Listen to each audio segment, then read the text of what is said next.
Good morning, students. Today we will be starting the new unit, that is Unit 4 of 10th Standard बच्चे. That is your entrepreneurial skills. And its first session, which we are going to do, that is entrepreneurship and its impact. First of all, what is this entrepreneurship? We can say that entrepreneurship is a type of business, the process of establishing a business, we can say. अब फिर इन्होंने business क्यों नहीं कहा entrepreneurship को, अगर मैं कह रही हूँ कि it is a business, because there is a difference between a business and entrepreneurship. And what is that difference? That no doubt it is a business, but whenever there is a business, it is on an idea which already exists in the market, on the basis of which the owner of a business is trying to create the profit.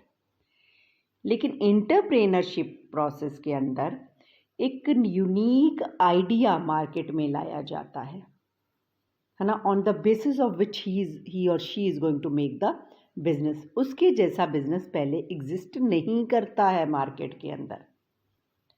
और जब कोई person new idea के साथ market में आता है तो that person is known as entrepreneur. And the process in which he is trying to establish or trying to build a new unique idea या लाने की कोशिश कर रहा होता है मार्केट में, उस प्रोसेस को क्या कहते हैं हम? एंटरप्रेनरशिप. और ये जो एंटरप्रेनर होता है वो मार्केट लीडर होता है, और जो बिजनेस चलाने वाला होता है वो कौन होता है? बिजनेसमैन होता है. But he is a market player, not a market leader. Why? Businessman is known as a market player because उसके जैसे पहले लोग या पहले बिजनेसमैन मार्केट में आ चुके हैं. इसने तो बस वहाँ पे स्टैंड करना है उनके कंपटीशन में. प्लेयर्स ऑलरेडी प्ले कर रहे हैं, so he is just a market player. लेकिन जो इंटरप्रेनर होता है वो एक नए यूनिक आइडिया के साथ मार्केट में आता है. वैसा आइडिया अभी तक कोई लेकर नहीं आया है मार्केट में जिससे वो बिजनेस करना चाह रहा है, या he is trying to make the money. So he is known as a market leader, क्योंकि वो लीडर है उसको फिर दूसरे कॉपी करेंगे. और जो कंपनी या इंटरप्राइज जो वो कंपनी स्टार्ट करते हैं, कौन? Entrepreneurs. That is known as startup company. और जब वो स्टैब्लिश हो जाती है तो वो क्या कहलाती है? इंटरप्राइज. फिर आ जाता है बेटा एंड इट्स इम्पैक्ट. ये तो होगी डेफिनेशन इंटरप्रेनरशिप की. एंड इट्स इम्पैक्ट मीन्स क्या असर होता है इंटरप्रेनरशिप का, कहाँ पे? इंडिविजुअल, खुद इंटरप्रेनर पर, सोसाइटी के अंदर, है ना. तो what the impact the entrepreneurship does in the society, we are going to study in this session बेटा. They are giving the introduction. If you ever ask your parents and grandparents how the society was in their times, कि society कैसे थी उनके time में, है ना, किस तरह की टाइम में थी. How the lifestyle has changed over the years and so on. You will find that our lifestyle and standard of living have changed enormously in the past few years. Means काफ़ी, enormously means काफ़ी फ़र्क पड़ा है. Naturally अब आप ये देख लो, generation को तो छोड़ो, आप जब बच्चे थे आपके बचपन में संद में कुछ और एक था, जब थोड़े और 5th 6th में गए कुछ और आपने देखा होगा, और अब कुछ और देख रहे हैं. Is it so not? और जब अब आपको ही इतना चेंज दिखाई दे रहा है तो जनरेशन में से चेंज होगा ही होगा. Is it so not? So earlier when the loved ones were abroad, it would take days or months before you could speak to them. But अब तो देखो, अब it's so simple. Is it so not? हम लोग उनको दिन में कितनी चाहे बात कर लें, वीडियो कॉल्स कर लें, है ना. and getting the things delivered in our doorstep, no matters we are living. अब बेंगलोर का बंदा जम्मू की चीज़ खरीद सकता है और जम्मू का बेंगलोर की चीज़ खरीद सकता है, और ये due to the websites which are available online like Flipkart and Amazon. Is it so not? और पहले तो हम लोकल ही चीज़ खरीद सकते थे, यहाँ खुद जाना पड़ता था वहाँ पे in order to take the things. So तो वो कहते हैं हम किसको कहेंगे कि they are responsible? Technology development या change in the lifestyle या ग्रोथ ऑफ और इकोनॉमी, है ना. Who are responsible for the grow and economy? तो इसका आंसर क्या है? इंटरप्रेनर्स. वाई? क्योंकि entrepreneurs always comes with a new innovative idea. It means new technologies, new jobs. Because they are the job creators, they are not the job seekers. Job seekers कौन होते हैं? जो job को ढूंढते हैं. लेकिन ये क्या है?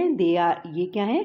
जॉब क्रिएटर है, क्योंकि कंपनी इस्टेब्लिश करते हैं और कंपनी को चलाने के लिए एम्प्लॉयमेंट की ज़रूरत है, और एम्प्लॉयमेंट अगर होगी तो लोगों को काम मिलेगा. जब काम मिलेगा तो in lieu they are going to get the money, और जब मनी मिलेगा तो naturally no doubt the lifestyle is going to be change and it is going to affect the society in many ways.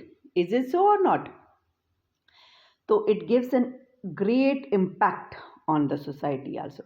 They are saying studies have shown the growth of society in very much linked to the growth of entrepreneurship of a country, because innovative products, innovative service, solutions for people in many problems. अब देखो, जब solution in many problems कहा जा रहा है, अब देखो कोई भी बंदा न्यू आइडिया के साथ आ रहा है तो वो ये चेक करेगा ना कि क्या मैं बेसिक नीड्स जहाँ जो प्रॉब्लम है सोसाइटी की फुलफिल कर पा रहा हूँ, उसको सॉल्व कर पा रहा हूँ कि नहीं. क्योंकि अगर वो सॉल्व ही नहीं कर पा रहा तो उसका बिजनेस चलने वाला कहाँ है? New idea. तो उसको ये पहली प्रायोरिटी उसको लेनी पड़ेगी कि इस तरह के इनोवेटिव आइडिया के साथ आए जो लोगों की बेसिक नीड को फुलफिल कर सके. Is it so not? तो नेचुरली तो वो क्या लेकर आता है? Solution to the problems. All these and much more the result of entrepreneur venture. Ventures mean the journey which is going on in the business. Entrepreneurs said raise the standard of own living and same time of the others, creating job for people and wealth for the society, which I told you just now. So it contribute a lot to the society. अब इन्होंने क्या points ले रखे हैं next page पे, चल check करते हैं. Entrepreneurship creates job. तो आई थिंक इट्स समझाने की ज़रूरत नहीं है, क्योंकि जो ये लीडर्स होते हैं, ऑफन टर्म जो लीडर मार्केट लीडर्स होते हैं, इंटरप्रेनरशिप मॉडर्न फॉर्म में patriotism for it to create the jobs means devotion. And entrepreneur क्या होता है? जॉब क्रिएटर होता है. जब वो न्यू कंपनी खोल रहा है तो क्रिएट करेगा. And help many job seeker, जो जॉब ढूंढ रहे हैं उन्हें जॉब देता है. ठीक है, तो इस तरह वो गवर्नमेंट को भी हेल्प कर रहा है और किसको कर रहा है? सोसाइटी को भी कर रहा है. नेक्स्ट आ जाता है बेटा आपका entrepreneurship helps raise the standard of living. अब देखो, जब जॉब मिल रहा है, मनी मिल रहा है, तो naturally the style is going to change it, life style. Entrepreneurship work in two fronts. On one side, it creates job and employ people, uplifting their earning power. And another, entrepreneurship is aimed in creating solution of some society and people problem. Both the employment generation and innovation, the problem solving, help raise the society overall standard of living. New technologies आती हैं, innovative ideas आते हैं, तो people की indirectly impact the people quality of their lifestyle. Now next is your successful entrepreneur's role. Model generate more in entrepreneurship. जब किसी को successful entrepreneur को कोई देखता है तो वो क्या एज अ प्ले करते हैं? Role model. क्योंकि उनको देखकर दूसरे लोग भी क्या होते हैं? इंस्पायर्ड होते हैं. They get inspired with them, है ना. कि वो कहते हैं जब इसने इतना मनी अर्न कर लिया तो क्यों नहीं मैं कर सकता. जैसे कि मिस्टर रितेश अग्रवाल, ओयो रूम्स के जो फाउंडर थे, and he is known all over the India. तो नेचुरली उनसे इंस्पायर होंगे, तो कहते हैं कि वो एज अ रोल मॉडल भी प्ले करते हैं. कौन? एंटरप्रेनर्स. एंड कम्युनिटी डेवलपमेंट, है ना. अब जब देखो पैसा आ रहा है, न्यू टेक्नोलॉजी हो रही है, इंटरप्रेनर्स के पास पैसे खुद के आ रहे हैं, तो नेचुरली क्या हो रहा है, तो वो क्या करते हैं, कम्युनिटी प्रोजेक्ट में भी हेल्प करते हैं, फाइनेंशियल सपोर्ट देते हैं। जैसे फॉर एग्जांपल आप विप्रो कंपनी को ही ले लो, है ना, Azim Premji of Wipro limited donated crores of promoting education through schools in many states across India. And some entrepreneur invest money to create solution to help poor peoples have access to necessities such as clean drinking water. अब देखो जब काफ़ी अपने पास पैसा होगा तभी तो donate किया जाएगा, और जब डोनेट किया जाएगा तो naturally the community development is going to be there. And they're saying that entrepreneurship is also helping impact on the economy of the country also. Business owner may think he's working hard to build his own business. ठीक है, वो अपने लिए काम कर रहा है अपनी अर्निंग करने के लिए, but actually doing much more than community, more for the community के लिए काफ़ी काम कर रहा है. और जिसके लिए अब जब देखो जॉब मिल रहा है, एम्प्लॉयमेंट है ना, जिनको जॉब सीकर्स थे उनको एम्प्लॉयमेंट मिल रही है, तो नेचुरली, और स्टैंडर्ड ऑफ लिविंग, जब एम्प्लॉयमेंट मिलेगी स्टैंडर्ड ऑफ लिविंग इंक्रीज होएगा, तो नेचुरली क्या होएगी, growth of the country. Let us see how entrepreneurship contribute to countries economy, है ना. They have given entrepreneurship creates the wealth मतलब पैसा. अब for their startup and entrepreneurs venture, entrepreneur invest money and also attract fund for investors and lenders. अब इस तरह में पैसा मूव होता है, मोबिलाइज्ड होता है, और वो क्या करता है कि कईयों को बेनिफिट देता है. इंटरप्रेनर के जैसे कि वो बिजनेस करेगा उसको फ़ायदा होगा, लैंडर्स को भी, इन्वेस्टर्स को भी, एम्प्लॉयज़ को भी जिनको काम मिल रहा है. तो जब मोबिलाइजेशन होता है तो naturally it creates the wealth, and it also contribute to growth of overall economy by stimulating we can say encouraging the growth of related business. अब देखो कोई भी हम काम करते हैं तो उससे कई चीज़ें साथ में जुड़ी हुई होती हैं. अब जैसे कोई बिजनेस कर रहा है तो उसको अपने रॉ मटेरियल चाहिए अपने बिजनेस के लिए, है ना, तो वो नेचुरली दूसरी कंपनी से हेल्प लेगा. अब फिर उनकी भी काम होगा, है ना, उनका भी चलेगा. अब रॉ मटेरियल एक जगह से दूसरी जगह लेके आना है तो ट्रांसपोर्ट की भी ज़रूरत पड़ रही है ना, तो उनको भी बेनिफिट होगा. तो मनी कहीं ना कहीं मोबिलाइज्ड हो रहा है, इकोनॉमी में ग्रोथ हो रही है ओवर. अब जैसे एग्जांपल ये, with the boom of IT companies, boom means जो उनका अपलिफ्टमेंट है, software development, the other associated industries like call centres operation, network maintenance, computer companies, hardware computer maintenance, वो भी उन पर भी काफ़ी फ़र्क पड़ा है, and they are get flourished. Is it so not? फिर आ जाता है बेटा नेक्स्ट, रीजनल डेवलपमेंट. अब जिस जगह पे कंपनी बनेगी न्यू, मान लो बैकवर्ड एरिया है ना, तो उनको प्रमोट ग्रोथ होएगी नेचुरली, क्योंकि जो कंपनी लेकर आएगा तो वहाँ पे रोड्स, रेल्स, इलेक्ट्रिसिटी, है ना, better electricity and water supply, schools, hospital अपने आप बन जाएंगे, और उस रीज़न की क्या होगी, डेवलपमेंट हो जाएगी. And GDP also will also increase for per capita income. So the micro, small and medium scale enterprise account for 37% of country's GDP and employ more than 8 crore peoples, or naturally it increase the per capita income. And in addition to this, enterprise would utilize the resources also, labor हो गया, capital हो गया, और in turn it will develop the new product and service. तो वो क्या add करेगा, national income में बेटा. फिर एक्सपोर्ट, और जब इसका काम फ्लरिश हो रहा है बंदे का, एंटरप्रेनर का, तो ग्रोइंग बिजनेस क्या बैन कर जाएगा कि वो एक्सपैंड करे उसको फॉरेन मार्केट में भी, और ये क्या हेल्प करेगा, build and use latest technology लाएगा कि लोग उसकी पसंद करें फॉरेन में भी. तो ये क्या हो जाएगा, कंपाइल विद नेचुरली टेक्नोलॉजी लाएगा कि वो कॉम्पिटिशन में आ सके ग्लोबल स्टैंडर्ड्स के साथ, और इससे क्या होगा, करेंसी इनफ्लो होगा, एंड मोर स्टेबल बिजनेस और revenue income will be there बेटा. ओके. फिर आ जाता है कि ये how entrepreneurship contribute to an individual को कैसे फ़ायदा है इस चीज़ का. Also contribution to society and economy affect the individual directly and indirectly, yet entrepreneurship affect individual directly involved with that particular thing. कैसे? Entrepreneurship gives independence and freedom to set up your own schedule. जो entrepreneur होता है वो अपना खुद का schedule बना सकता है, उसको किसी के अंडर नहीं रहना पड़ता है। And individual get to work on what they believe in. जो वो काम करने को पसंद करता है वो ही पर्टिकुलर काम कर सकता है जो पैशन के साथ करता है बेटा। और कहा जाता है कि जब हम पैशन के साथ काम करते हैं तो चाहे 24 घंटे काम करें फिर भी लगता है कि I didn't work at all, क्योंकि बंदा इसमें इतना बिजी हो जाता है। नेक्स्ट है it give flexibility to work from anywhere, from home, from foreign या फ्रॉम ऑफिस, है ना, कहीं से भी वो बंदा काम कर सकता है। ये नहीं कि एक बिल्डिंग के अंदर इतने से इतने बजे तक आना है, वो कंपल्शन हो जाती है बेटा, वो फ्री हो जाता है बंदा, इंडिविजुअल जो भी इस काम में आता है। It makes one own boss, वो खुद का बॉस है, उसके ऊपर कोई भी ऐसा बंदा नहीं है जो उसको कंट्रोल करे, बल्कि वो दूसरों को कंट्रोल करता है।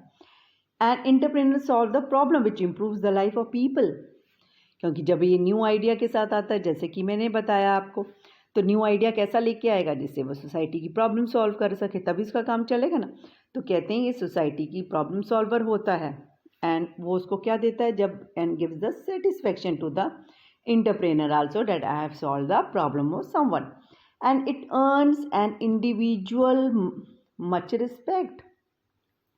जब कोई सक्सेसफुल हो जाता है तो उसको सब पसंद करते हैं, तो नेचुरली उसको क्या मिलती है, respect. Entrepreneur if succeed are able to create wealth, पैसा तो नो डाउट वो कमाएगा ही कमाएगा क्योंकि बिजनेस के अंदर है। And entrepreneurship aid in personal growth in term of critical thinking, मतलब चाहे कैसी भी कंडीशन हो, भयंकर से भयंकर पचीती, तो वो उस चीज़ को एनालाइज कर सकता है, एवेलुएट कर सकता है, तो उसकी थिंकिंग स्किल बढ़ रही है, क्रिएटिविटी बढ़ रही है। Is it so not? And how to handle the adversity, unpleasant situation में भी उस चीज़ को वो हैंडल करता है। ये चीज़ें उसके अंदर इनबिल्ड हो जाती हैं अपने आप। And become more decision and confident, natural confidence तो आएगा ही आएगा जब वो किसी पर्टिकुलर चीज़ को सॉल्व कर लेता है properly. And less depended on other, और उसको किसी के ऊपर डिपेंड होने की भी ज़रूरत नहीं पड़ती है बेटा। That's all with this session. Now let's discuss the question answers. First question is how was an entrepreneurship contribute to society. ये पेज नंबर 83 पे है बेटा, जो स्टार्टिंग वाला आपका पेज है। लेट्स मूव टू डैट, ठीक है ना। तो हम कह सकते हैं पहले last line, entrepreneurship contribute to the society, ये 82 पेज है, सॉरी बेटा, इन फॉलोइंग वेज, ठीक है। इन फॉलोइंग वेज आपने खुद लिखना है। फिर आप यहाँ पे आ जाओ, ये पॉइंट्स जो थे सोसाइटी वाले कि वो क्या करता है, क्रिएट करता है, क्या करता है, जॉब क्रिएट करता है। तो यू कैन एन इंटरप्रेनर, यहाँ से an entrepreneur is a job creator and helps many job seeker find jobs and thereby help the government, economy and society. Okay, फिर नेक्स्ट हो गया entrepreneurship help raise the standard of living. अब इसके अंदर आपने कहाँ से कहाँ तक लिखना है, it's from here to here बेटा। Both the employment generation and innovation for problem solving help raise the society's overall standard of living. New technology and innovation developed for solving some existing problem directly or indirectly impact people's quality of life positively. Next point also, successful entrepreneur as a role model. So you have to write from here to here. When an entrepreneur become a successful, it set up as a naturally, जब entrepreneur एक successful हो जाता है वो क्या act करता है, new generation के लिए as a role model and always get inspired with the role model. Next की वो कम्युनिटी डेवलपमेंट भी करता है, जो मैंने विप्रो वाला आपको एग्जांपल दिया था वो आपने लेना है कि वो कम्युनिटी डेवलपमेंट में हेल्प करता है। That's all. अब है आपका नेक्स्ट क्वेश्चन, वो है आपका how is an entrepreneur contribute to the economy. This is on page number 83 बेटा। Let's see how it contribute to the economy. तो आपने फिर लिखना है entrepreneurship contribute to the countries economy in following ways, है ना। पहले वाला पॉइंट लो आप, economy causes creates the wealth from here to here till venture. Then next question is your, है ना, ये आपने ये वाला सारा लिखना है। बस ये जो एग्जाम्पल्स हैं ये बस ज़्यादा नहीं हम लोगों ने लिखने, ये हम काट देंगे कंपनी से लेके, आगे नहीं हमने करना है। है ना. We have not to give the all the example, क्योंकि मैंने उसमें कवर कर लिया है, ये आपने नहीं करना है. Okay, till here. फिर कंपनी से आगे आपने लिख लेना है. Also flourished from here. ये बस आपने लाइन नहीं लिखनी है. ओके बेटा. अब नेक्स्ट पेज पे भी है ये. ठीक है, ये वाला आपका जो पॉइंट था रीजनल डेवलपमेंट, ये पूरा करना है. और जीडीपी में बस इनकम तक. और एक्सपोर्ट्स वाले के अंदर that's also we have to write the whole. Okay बेटा. अब आ जाता है आपका third question. How does entrepreneurship influence the individual associated with. Individual को कैसे फ़र्क पड़ता है, ये अभी हमने किया था लास्ट में बेटा, है ना. वी डिड इट ना. तो आपने उसी को लेना है. तो इंटरप्रेन्योरशिप, ये क्वेश्चंस के ऊपर ही है. Entrepreneurship contribute to an individual in following ways. अब इसके अंदर आपने ये सारे पॉइंट्स को इन्वॉल्व कर देना है, यहाँ से लेके यहाँ तक बेटा. फिर लास्ट क्वेश्चन है, a successful entrepreneur generate more entrepreneurs. एक जो सक्सेसफुल इंटरप्रेनर होता है और इंटरप्रेनर्स को डेवलप करता है या जनरेट करता है या इंस्पायर करता है, तो इसके ऊपर हमने क्या करना है, कमेंट. तो ये भी पेज 83 से हम लोग देखेंगे. जो रोल मॉडल वाला था बेटा वो same we have to go for it. तो आपने इसमें ये पूरा पैरा लिख देना है बेटा. That's all with this. Okay बेटा, bye bye. We will continue further in a next session.